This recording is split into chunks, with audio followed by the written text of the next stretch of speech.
నమస్తే. తెలంగాణలో పేదల ఇండ్లు కూలుతున్నాయి, గుళ్ళు కూడా కూలిపోతున్నాయి. సో వెలుగుమట్లలో పేదల ఇండ్లు కూలగొట్టింది ప్రభుత్వం.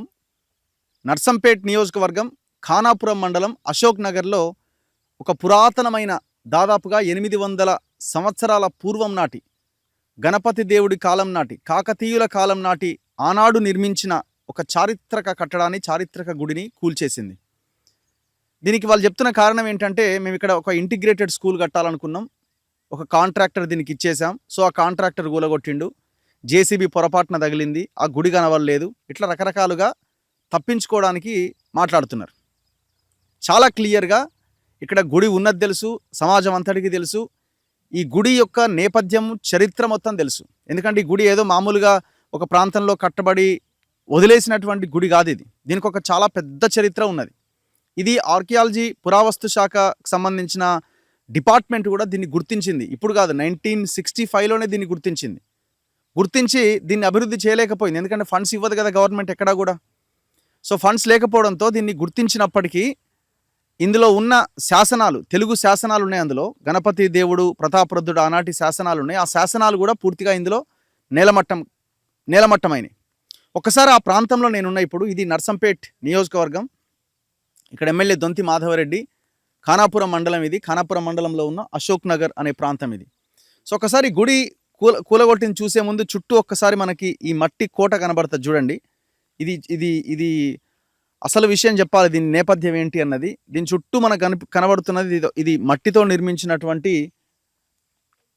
మట్టి కోట చుట్టూ ఉంటుంది. ఈ మట్టి కోట దాదాపుగా ఇది 4.5 ఎకరాల్లో విస్తరించున్నది. ఈ మట్టి కోట చుట్టూ ఉన్న ఈ మట్టి కోటకు మధ్యలో ఈ గుడి ఉంటుంది. ఒకసారి మీరు ఆగండి బ్రదర్, ఒకసారి ఆ మట్టి కోటను చూడండి. చుట్టూ ఆ మట్టి కోట ఉంటుంది, ఈ మట్టి కోటకి మధ్యలో ఈ గుడి ఉంటుంది. సో ఈ చుట్టూ నిర్మించబడ్డదంతా కూడా మట్టి కోట. సో దాదాపుగా ఇది 13వ శతాబ్దం నాటి గుడి, గణపతి దేవుడి కాలంలో నిర్మించబడింది. ఒక రకంగా చెప్పాలంటే చాలా అద్భుతమైన శిల్పకళగా మనం చెప్పొచ్చు. ఇది ఇట్లాంటి వాటిని కాపాడుకోవాలి. ఇది గుడి, మళ్ళీ ఇది ఓన్లీ ఏదో నిర్మాణం చేసి కేవలం గుర్తించింది కూడా కాదు, ఇది శివాలయం ఇది. సో ఈ శివాలయాన్ని గుర్తించి దీంట్లో పూజలు మంచిగా చేసి దీన్ని ఇంకా ముందుకు తీసుకెళ్తే ఇది ఒక హెరిటేజ్ లాగా, ఈ పురాతన ఆలయం లాగా గుర్తించబడుతుంది. చాలామంది పర్యాటకులు వస్తారు, పర్యాటక రంగంగా దీన్ని అభివృద్ధి చేయడానికి అవకాశం ఉంది. కేవలం ఇది గుడి మాత్రమే కాదు, దీని చుట్టూ ఉన్న మట్టి కట్ట కూడా ఇది ఒక దీనికి సో అద్భుతమైన ఇదని మనం చెప్పొచ్చు.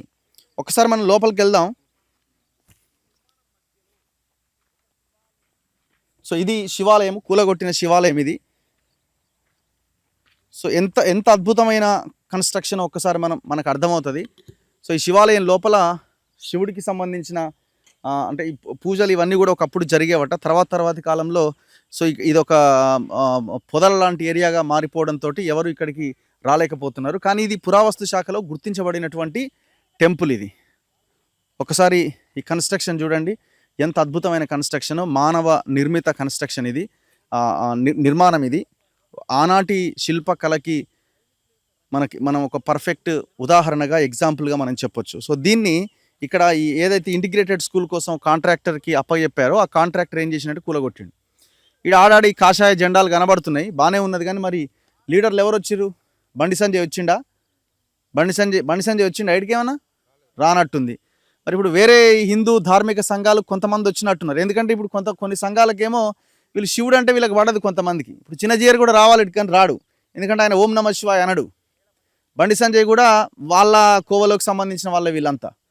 మరి ఇప్పుడు ఇంత దారుణమైన ఇన్సిడెంట్ జరిగితే ఇక్కడ కాంగ్రెస్ గవర్నమెంట్ ఉన్నది, మీరు బీజేపీ, మీరు పొద్దున్న లేస్తే దేవుడి గురించి మాట్లాడతారు. మరి ఇక్కడికి ఎందుకు రాలే? ఇంతవరకు ఎంత పెద్ద మూమెంట్ తీసుకురావాలి? ఇప్పుడేమంటున్నారంటే మళ్ళీ అదే ప్లేస్లో దీన్ని నిర్మాణం చేస్తామంటారు. దేంతో? సిమెంట్ తోట. ఇప్పుడు దీన్ని నిర్మాణం చేయడం ఎట్లా పాసిబుల్ అవుతుంది? మొత్తం 7 కాడికి ఇరగొట్టిరు, దేనికి దానికి ఇరగొట్టి పడేసిరు మొత్తం జేసీబీలు పెట్టి. ఎంత దారుణం ఇది! ఇక్కడ కలెక్టర్ కానీ ఎమ్మెల్యే కానీ చెప్తున్నది ఏంటి? ఇది చూడక తగిలింది, లేకపోతే ఇది పొదల్లో ఉన్నది. ఎంత ఓపెన్గా దీనికి ఒక చరిత్ర ఉన్నది. దీని చుట్టూ ఒక మట్టి కోట కనబడుతున్నది. ఈ మట్టి కోట లోపలనే ఒక బావి ఉన్నది. సో ఇవన్నీ కనబడుతున్నప్పుడు ఇది కనబడకుండా ఏదో అని ఏ రకంగా మీరు చెప్తారు? చెప్పులు ఇప్పాల్సి వస్తుందేమో.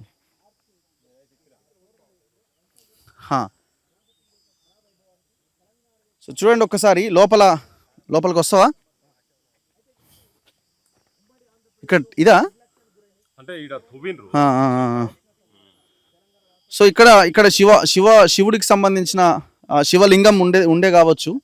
సో ఇక్కడ వీళ్ళు కొంత పూజలు చేసే ప్రయత్నం చేసినట్టున్నారు. ఇక్కడికి వచ్చి ఈ ఆందోళన చేసిన ఈ హిందూ ధార్మిక సంఘాలు వీళ్ళందరూ కూడా.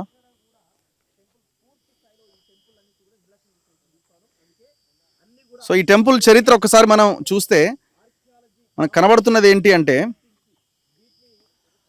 అశోక్ నగర్ శాసనంలో పేర్కొనబడిన వికృతినామ సంవత్సరం ఆధారంగా గణపతి దేవుని కాలంలో 1151 క్రీస్తు శకం 1232 ఫిబ్రవరి 7వ తేదీ అవుతుందట. అశోక్ నగర్ శివాలయంలోని దేవుడు సోమనాథుడట. గుడితాండ శివాలయంలోని దేవుడు రామనాథ దేవుడు. అశోక్ నగర్ శాసనంలో భక్తుడు మైలిశెట్టి కొడుకు అప్పిశెట్టి తన ఆరోగ్య ఐశ్వర్యాభివృద్ధులను కోరుతూ దేవుని నిత్య దీపారాధన నిమిత్తం సో ఆనాడు నిర్మించినటువంటి శాసనాలు ఇవన్నీ ఉన్నాయని చెప్తున్నారు.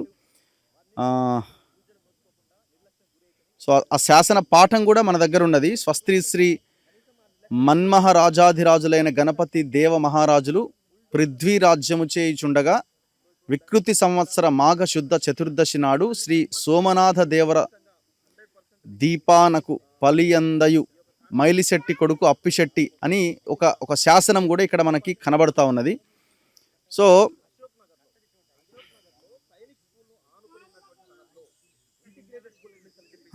చరిత్రకారులు చరిత్ర చేసిన పరిశోధనల్లో అశోక్ నగర్ శాసనం వెలుగు చూసిందట. కాకతీయ సామ్రాజ్య చక్రవర్తి గణపతి దేవుని కాలంలో సోమనాథుని ఆలయాన్ని 1151లో నిర్మించారని చరిత్రకారులు చెప్తున్నారు. అనంతర కాలంలో ప్రతాపరుద్రుడు ఈ ఆలయ ప్రాంగణంలో ఒక శాసనం వేయించిండు. దీన్ని అశోక్ నగర్ శాసనంగా, ఇంతకుముందు నేను చెప్పిన శాసనంగా చెప్తున్నారు. అయితే గణపతి దేవుని కాలం దాకా కాకతీయ పాలకులు తమను మహామండలేశ్వరులుగా చెప్పుకున్నారట. అందుకు రాజాధిరాజ బిరుదు సంకేతం. సాధారణంగా అయితే గణపతి దేవుణ్ణి రాజాధిరాజులు మహారాజులుగా సంబోధించారని చరిత్రకారుల నిర్ధారణ. కాకతీయులు మొదట కళ్యాణి చాళుక్యులకు సామంతులుగా ఉన్నారు. రుద్రదేవుడు క్రీస్తు శకం 1163లో స్వాతంత్రాన్ని ప్రకటించినప్పటికీ శాసనాల్లో పాత బిరుదులే కొనసాగినాయి. కానీ అశోక్ నగర్ శాసనం వారి సంపూర్ణ సార్వభౌమాధికారాన్ని స్పష్టంగా తెలియజేస్తున్నది. శాసనం ఉన్న దేవాలయ స్తంభాలు దూలాలపైన శిల్పకళ కాకతీయుల నిర్మాణ నైపుణ్యం ప్రతిబింబిస్తుంది. ఈ కూలగొట్టినవన్నీ అందులో భాగమైనవి అన్నమాట. సో ఒకసారి ఈ దృశ్యాలు చూడండి. మొత్తం గుడిని మొత్తం కూల్చవతల పడేసినారు. ఇది చాలా ఇంటెన్షనల్గా అన్నీ తెలిసి చేసిన వ్యవహారంగా కనబడుతున్నది. ఇది ఏదో పొదల్లో ఉన్నది గుడి మాకు కనబడలేదు, జేసీబీ తగిలితే కూలిపోయింది, ఇవన్నీ కూడా ఫేక్ ముచ్చట్లు. ఇవన్నీ కావాలని కూలగొట్టారు. కానీ ఇక్కడ దీనికి ఏం లింక్ పెట్టిరు? బడికి గుడికి లింక్ పెట్టి